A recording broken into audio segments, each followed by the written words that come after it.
smartphone application for breastfeeding. So the benefits of breastfeeding are well documented and well known. These include everything from the prevention of diseases such as breast and ovarian cancer in the mother, to obesity, asthma, cancer, and diabetes in the child. The current recommendations by the American Academy of Pediatrics are that mothers breastfeed exclusively for 6 months and up to a minimum of 1 year total. However, despite recommendations, less than 20% of women breastfeed exclusively and only about 27% get to that 1 year mark. So there are interventions that have been found to be effective to support breastfeeding success. However, they tend to be costly and time-consuming. Mobile health, also known as mHealth, is a term to describe mobile phone technology and the use in the delivery of healthcare services or to promote health behaviors. And the Mother's Milk Messaging Pilot Study, which I had the fortune to collaborate on, looks to assess mobile health technology, specifically a smartphone application, to increase intent to breastfeed and support around the breastfeeding period. So this was a collaboration between Dr. Bunik, who is here with us in the audience, and mHealth Impact Lab here at the University of Colorado. Just really quickly, the idea of the smartphone application for Mother's Milk was to provide a single point access to text messages free of charge, so text messages that came through the app, as well as the social media site Facebook, which provided complementary materials such as short videos, posts, photos, that sort of thing. And the idea was that women downloaded the app during pregnancy and got those text messages during pregnancy. They notified the app when they delivered their baby in order to get targeted text messages and content during those first few weeks postpartum.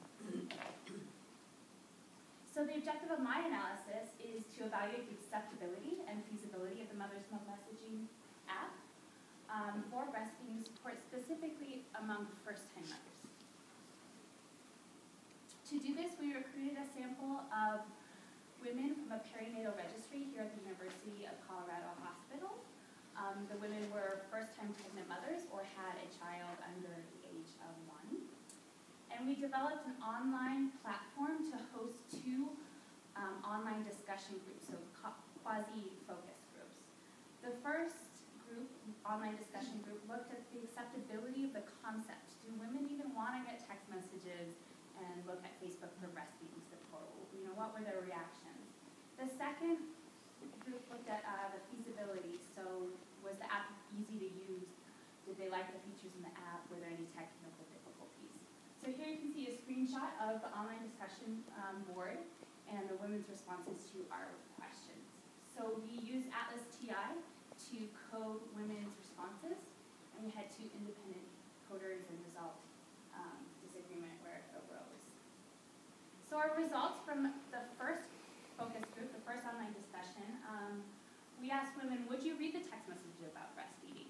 And most of them said, yeah, absolutely, sounds like a great idea. A few of them had some concerns, like, I think these would be conditions under which the text messages would be most useful to me. One said, I don't know.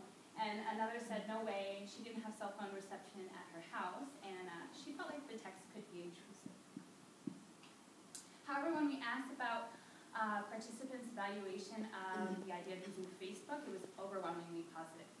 There was even one woman who didn't personally use Facebook, but she said that she thought it would be a good idea for other women. I'm just going to kind of go over some of the main themes that arose from our data so you get a sense of what women said. There was this idea of 2-way interaction being important. So women wanted to be able to ask questions and they wanted responses. They wanted to get advice both from professionals and other experienced moms, and they wanted to interact with other moms. As this mother mentions, the bond between mothers going through this very intimate experience can be really strong, and they wanted that collaboration. Participants also stress the importance of encouraging positive and normalizing messages. Acknowledging that breastfeeding can be a challenging experience. So this mother said, I think words of encouragement are great, especially acknowledging that it's not as easy as they make it look on TV. Text frequency was a concept that we explored board and asked the women about. There was a wide consensus that women did not want to be bombarded with too many texts, that if it got too overwhelming, they would start to ignore the texts or opt out or even delete the app. But interestingly, when we asked them, well, do you think 3 to 5 text messages per week would be acceptable?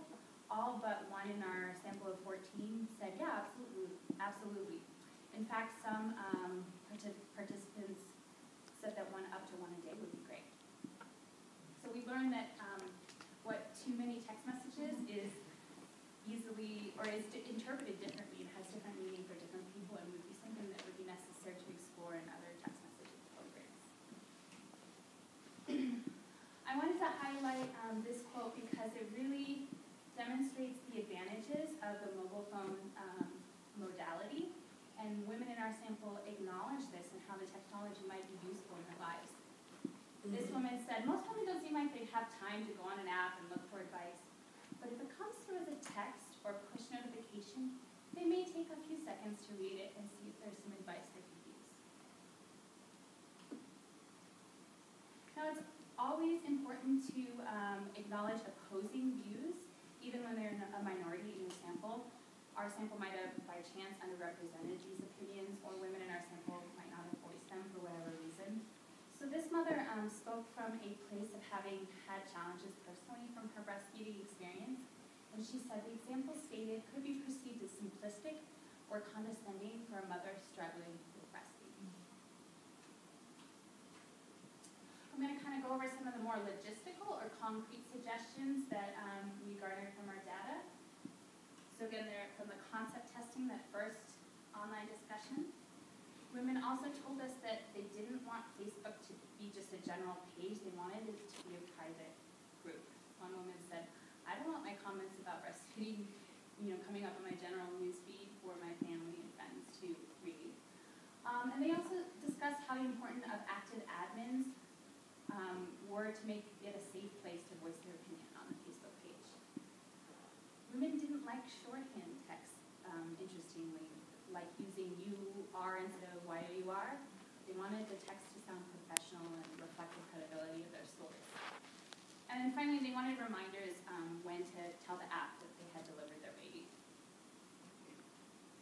In the beta testing phase, so this is the phase where we tested a lot of the technical issues. Two of the main issues that came up were push notifications and login issues. So some women got too many push notifications, and some women didn't receive notice at all that there was new content or new text messages available in the app. And then there was the issue of login, due to confidentiality, we had a username and password to log in, and that some women had to log in every time to use the app, which was obviously a barrier. And then there was this idea of, well, I really like the text messages and the Facebook, but why is there this need for an app? And I'll explore that a little bit in a second. So this is a Wordle. The size of the text denotes the frequency of the code. And this is a combination of both the concept and feasibility testing, the two phases. You can see the three most common codes were like Facebook, the ability to ask questions, and encouragement or encouraging messages. So some recommendations from our sample. We think that from what women taught us, text should be short, easy to read, useful, professional, tailored, searchable, encouraging, and not too frequent, though that is acceptable. Also, just the critical piece of that two-way interaction. From beta testing, obviously fixing the technical issues is paramount to making the app a success. If women don't know there's content, they won't be able to access it. And then this question of whether the app needs more features to be more useful and to add value. And then women had certain suggestions, what we could do to improve the app, or possibly eliminating the app if we just did the text messages and the Facebook separately. So that one woman said, I feel like the app itself doesn't have much to offer. So public health implications, I personally learned how important qualitative data is to inform the why in research. We went forward with our pilot study, which is currently underway, and for example, we changed that Facebook page to a private group, and we saw women exponentially start to interact data contributes to a knowledge of the new and emerging field of practice and research in public health.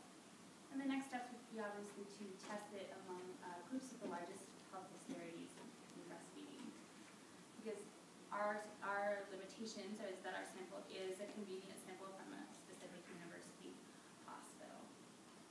However, I think the future implications for mHealth are exciting and hold promise for low-cost, scalable interventions that could be acceptable among women, first-time moms, and breastfeeding. That concludes my presentation. Thank you so much. I'd like to give a special thank you to Dr. Shinabo, my preceptor, Dr. Bunik, the PI on the project, Dr. Keller, Yvonne Keller, who's going to also double-coded the data, my capstone advisors, and small group members as well. Thank you.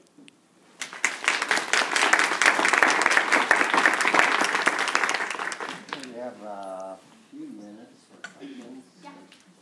I wondered if you could give us some examples of both what the content in the text messages might be like and the Facebook. Because I'm having trouble sort of thinking, like, when a woman's having trouble with breastfeeding, it's pretty urgent and it could be pretty individualized. So I guess I'm just sort of wondering, is the content more about encouragement or is it about really overcoming problems they might have?